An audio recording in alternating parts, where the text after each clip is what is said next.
कई कथावाचक हैं जो 50 लाख रुपए लेते हैं। कोई किसी की हैसियत है कि धीरेन्द्र शास्त्री को बुला ले अपने घर कथा के लिए?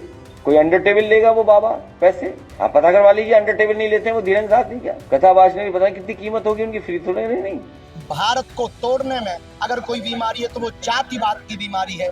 उस जातिवाद की बीमारी की दीवार को तोड़ने के लिए हम दिल्ली से वृंदावन तक पदयात्रा करेंगे। नमस्कार, भारत एक्सप्रेस देख रहे हैं आप, आपके साथ मैं हूं उज्जवल मिश्रा। बीते दिनों अखिलेश यादव का बयान तो आपको याद ही होगा, बेहद चर्चित बयान था। लखनऊ कार्यालय से यह बयान दिया गया था जब अखिलेश यादव ने कहा था कि धीरेन्द्र शास्त्री टेबल के नीचे से 50 लाख रुपए लेते हैं और कथा करते हैं। उन्होंने ये भी कहा था कि क्या किसी की हैसियत है उनको बुलाने की। अब उसके बाद ये बयान सियासत के गलियारों में खूब घूमा। ये बयान पहुंचता है खुद धीरेन्द्र शास्त्री के पास। धीरेन्द्र शास्त्री को मीडिया से सवाल जब करती है, मीडिया उनसे पूछती है कि अखिलेश यादव के बयान पर आप क्या कहना चाहेंगे। सबको इंतजार था कि आखिर धीरेन्द्र शास्त्री क्या बोलेंगे। धीरेन्द्र शास्त्री ने जो कहा वो होश उड़ाने वाला था और उसको लेकर अब हर तरफ चर्चा हो रही है। और जाहिर हो सकता है थोड़े दिनों बाद अखिलेश यादव का इस पर फिर कोई बयान आ जाए। दरअसल अखिलेश यादव ने जब धीरेन्द्र शास्त्री पर टिप्पणी की थी, उसके बाद धीरेन्द्र शास्त्री ने अब उस टिप्पणी पर पलटवार करते हुए कहा कि अगर कुछ लोगों को मेरे ऊपर टिप्पणी करने से उनकी रोटी पचती है तो भगवान करे उनकी रोटी पचती रहे।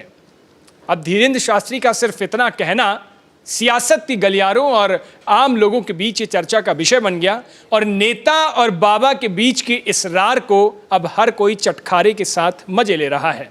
आपको बता दें कि इटावा में नंदूपुर गांव में बीते दिनों एक कथावाचक मुकुटमणि यादव और उनके साथियों के साथ ये आरोप लगाया गया कि एक जाति विशेष का होने की वजह से उनकी चोटी काटी गई, उन पर तमाम तरह के प्रताड़ना दी गई। उसके बाद इसका मामला पुलिस के पास तक पहुंचता है, लोगों की आम जनभावना को भड़काने के बाद। और उसके बाद ये आरोप लगता है कि जाति छुपाई और जाति छुपाने की वजह से मुकुटमणि के साथ ये सब हुआ। अखिलेश यादव उनको पार्टी कार्यालय बुलाते हैं, सम्मानित करते हैं। आमतौर पर यह पहली बार देखा गया जब किसी पीड़ित को सम्मानित किया गया किसी पार्टी कार्यालय में। अखिलेश यादव ने एक नई नज़ीर पेश की। अखिलेश यादव ने उनको और उनकी टीम को वहां बुलाया और वहां पर पूरी मीडिया के सामने सम्मानित किया। उसके बाद अहीर रेजिमेंट के और कुछ जाति विशेष के यादव वर्ग के लोगों ने इटावा के अंदर एक बड़ा आंदोलन किया, प्रदर्शन किया और बड़ा हिंसक प्रदर्शन था वो। उसको लेकर के कई पुलिस वालों से भिड़ंत हुई, पुलिस की गाड़ियां भी क्षतिग्रस्त की गई। फिर ये मामला और तूल पकड़ता है। उसके बाद इस पर पूरी तरह से राजनीति हावी हो जाती है और उसके बाद फिर सब कोई देखता है जो कुछ अभी तक खबरें आ रही हैं। उसके बाद धीरेन्द्र शास्त्री पर अखिलेश यादव जब टिप्पणी करते हैं, धीरेन्द्र शास्त्री का पलटवार आया है। एक बार आप सुनिए धीरेन्द्र शास्त्री ने अखिलेश यादव पर क्या कहा और आपको दोनों बयान सुनाते हैं। अखिलेश यादव ने पहले क्या कहा था और उस टिप्पणी पर पलटवार करते हुए धीरेन्द्र शास्त्री ने क्या कहा। कई कथावाचक हैं जो 50 लाख रुपए लेते हैं। कोई किसी की हैसियत है कि धीरेन्द्र शास्त्री को बुला ले अपने घर कथा के लिए? कोई अंडर टेबल लेगा वो बाबा पैसे? आप पता करवा लीजिए, अंडर टेबल नहीं लेते हैं वो धीरेन्द्र शास्त्री। क्या कथा बाजने की पता नहीं कितनी कीमत होगी उनकी, फ्री थोड़े नहीं। 4 जुलाई को है, हम सबको शुभकामना दे रहे हो। इस बार हमने प्रण लिया कि भारत में बढ़ता हुआ जातिवाद सबसे बड़ी कैंसर की बीमारी है। कैंसर से ज्यादा खतरनाक भारत को तोड़ने में अगर कोई बीमारी है तो वो जातिवाद की बीमारी है।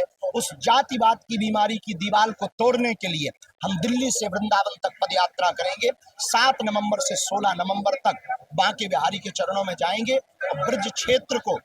आपको बता दें कि धीरेन्द्र शास्त्री ने इटावा में जो घटना हुई उसको लेकर के भी प्रतिक्रिया दी। उन्होंने कहा कि एक पहले ही वीडियो जारी करके वो इस पर अपनी प्रतिक्रिया दे चुके हैं। साथ ही उन्होंने ये भी कहा कि उनका जो आंदोलन था उसको तेज करने का समय और इस घटना ने कर दिया है। उन्होंने कहा कि वो लगातार हिंदू राष्ट्र और जातिगत भावनाओं को मिटाने का काम कर रहे हैं और अब इस दिशा में काम और तेज होगा। खैर, अखिलेश यादव और धीरेन्द्र शास्त्री की इस बयानबाजी में, तीखी तलखियों में, और आपको क्या लगता है सियासत और धर्म जब एक साथ एक दूसरे पर आरोप पलटवार कर रहे हैं तो उसमें सियासत कहां तक जाएगी और धर्म कहां तक जाएगा और दोनों के क्या अपने अपने पहलू होंगे? अपनी राय हमें कमेंट बॉक्स में जरूर बताइएगा। देश और दुनिया की बाकी तमाम खबरों को देखने के लिए देखते रहिए भारत एक्सप्रेस।